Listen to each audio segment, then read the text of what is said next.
রাস্তার পাশে যাদের বাড়ি তারাই জানে ধুলোর কী যন্ত্রণা। ঘর প্রতিদিন ঝাড়া হয়, তাও দেখো ঘরে কী ধুলোর অবস্থা। প্রতিদিন বিছানা পরিষ্কার করি, তাও দেখো বিছানার কী অবস্থা। এরকম অবস্থায় কার কার হয় আমাকে একটু কমেন্ট করে অবশ্যই জানাও।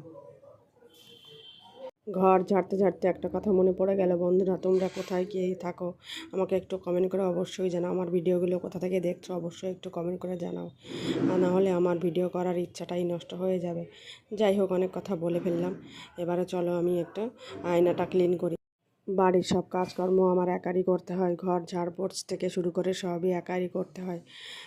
একটা কাজের মাসি আছে, সে শুধু ঘর মুছে দিয়ে যায় আর থালা বাসনটা ধুয়ে দিয়ে যায়, এই একটু বাঁচা। নইলে পরে সব একার হাতেই করতে হয়। করতে করতে হাঁপিয়ে যখন যাই তখন একটু ভিডিও করি।